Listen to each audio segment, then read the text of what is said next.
Et cela expliquant peut-être ceci, c'est un officier général de notre armée que la CEAC a confié depuis bientôt 6 mois et pour 1 an le commandement de la force multinationale qu'elle a déployée en République centrafricaine pour aider ce pays frère à assurer sa sécurité et celle des prochaines élections générales.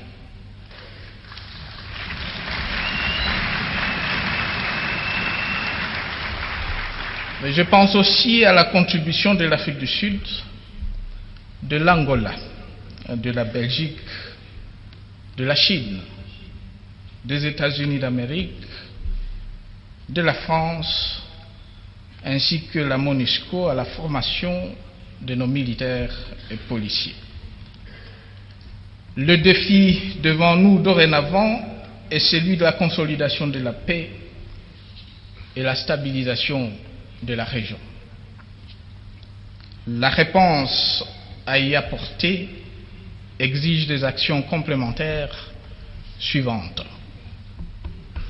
L'accélération de la réforme du secteur de sécurité déjà engagée, l'adoption de la loi sur la défense et celle sur la police, un recours plus accru aux forces de maintien de l'ordre public plutôt qu'aux éléments des forces armées, la création des opportunités d'emploi et de revenus autres que le métier des armes en vue d'un meilleur encadrement de la jeunesse, la mise en œuvre rapide d'un programme spécial de reconstruction des zones sinistrées du fait de la guerre, la lutte contre l'exploitation illégale des ressources naturelles, la sensibilisation des populations aux valeurs citoyennes et républicaines, le retour progressif et ordonné de personnes déplacées dans leur milieu et de réfugiés dans leurs pays respectifs, la médiation de conflits à la base afin de faciliter la cohabitation intercommunautaire, une coopération régionale dynamique axée sur la prévention et la gestion de conflits, ainsi que sur la mise en œuvre de projets intégrateurs. C'est ce qui justifie plusieurs décisions que nous avons déjà prises ou qui vont bientôt l'être. Il s'agit notamment de décisions suivantes. Redéploiement des forces armées et de la police nationale, avancement en grade des officiers supérieurs et généraux qui sont éligibles, y compris ceux en cours d'intégration, mise au point et lancement du programme STAREC, appui aux initiatives de collecte des armes à feu qui ont déjà permis de récupérer plus de 32 000 armes et des millions de munitions. Installation des comités locaux de réconciliation, la relance de commissions mixtes avec les États voisins, l'organisation le 15 décembre prochain à Lusaka d'un sommet extraordinaire de chefs d'État et de gouvernement de la conférence internationale sur la région des Grands Lacs, axée sur l'exploitation illégale des ressources naturelles, la chasse à tous les délinquants et sanctions exemplaires pour toutes les personnes reconnues coupables de viols, de crimes de guerre ou de crimes contre l'humanité. Nous venons de loin et même de très loin. De sacrifices ont été consentis pour ramener la paix et de progrès ont été enregistrés. Je suis conscient qu'il reste encore beaucoup à faire. Ensemble, nous parviendrons à une paix durable sur toute l'étendue du territoire national. Honorables députés et sénateurs, lors de mes précédentes adresses à la nation, j'ai eu à présenter ma vision et mon désir ardent du redressement et de l'assainissement du secteur de la justice,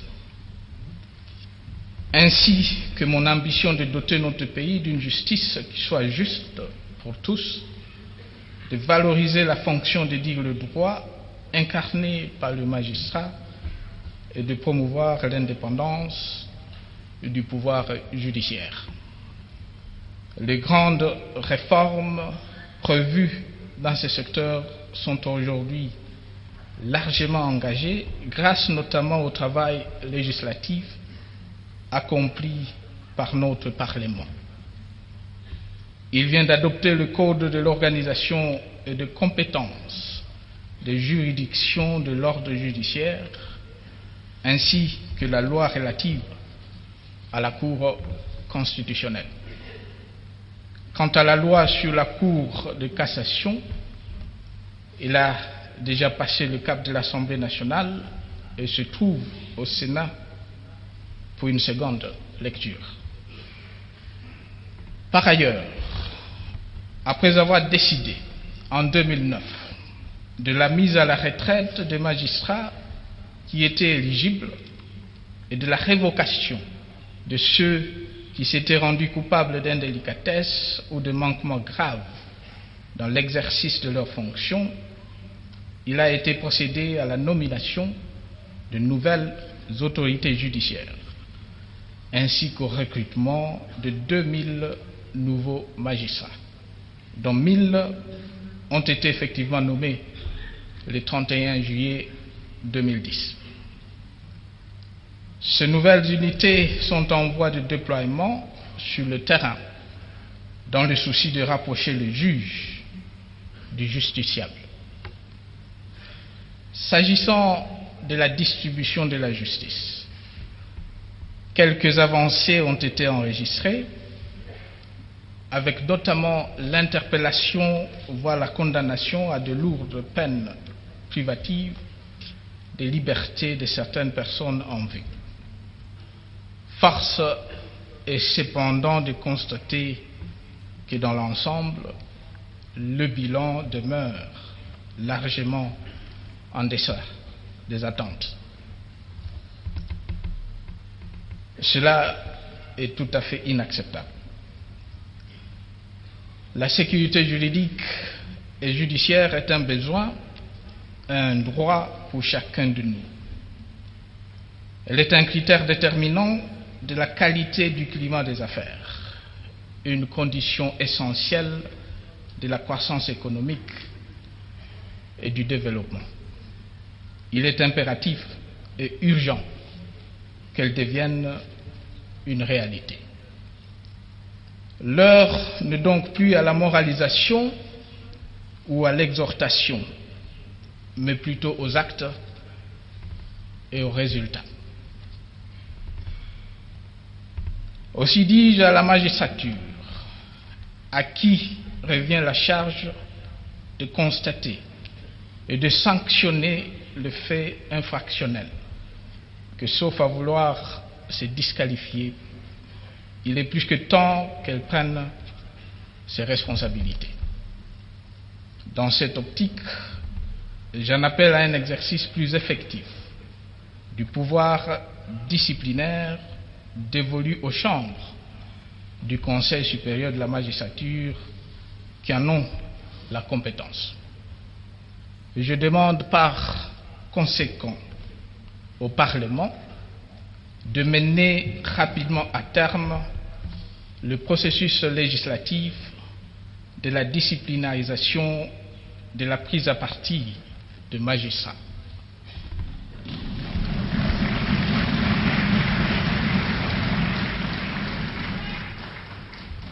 Par ailleurs, j'en appelle à un programme d'amélioration de l'environnement carcéral. La place des criminels est en prison. Les criminels sont néanmoins des êtres humains. Les conditions de vie en prison ne peuvent donc laisser indifférent un gouvernement soucieux du respect des droits humains. Leur amélioration s'impose. Combinée à des infrastructures de qualité, cette amélioration devrait, en plus, aider à décourager toute velléité de révolte ou d'évasion, telle qu'enregistrée récemment à la prison de Guémena, à l'Équateur, et à celle de Buluo, au Katanga. C'est pourquoi des dispositions ont été prises pour qu'à court terme, la réhabilitation des prisons existantes et qu'à moyen terme, il y ait la reconstruction de nouvelles prisons. Honorables députés, honorables sénateurs, sur le plan économique et financier, en dépit de signes de reprise perceptibles depuis la fin de l'année dernière, l'activité économique se déroulait dans un environnement international plutôt préoccupant. La situation macroéconomique de notre pays a néanmoins été bonne. Elle s'est même appréciée par rapport à certaines prévisions. À ce sujet, voici quelques indicateurs significatifs. Projeté à 5,4% en début d'année, le taux de croissance devrait ainsi atteindre 6% contre 2% en 2009. Le taux d'inflation annualisé a été ramené à 9% contre une provision de 9,9%. Et le taux d'échange gravite autour de 910 francs congolais, le dollar américain, alors que les prévisions les plus optimistes les situées à 950 francs congolais. Les réserves internationales brutes ont atteint 1,2 milliard de dollars américains, ce qui représente l'équivalent de pratiquement 8 semaines d'importation, soit un des niveaux les plus élevés depuis une vingtaine d'années.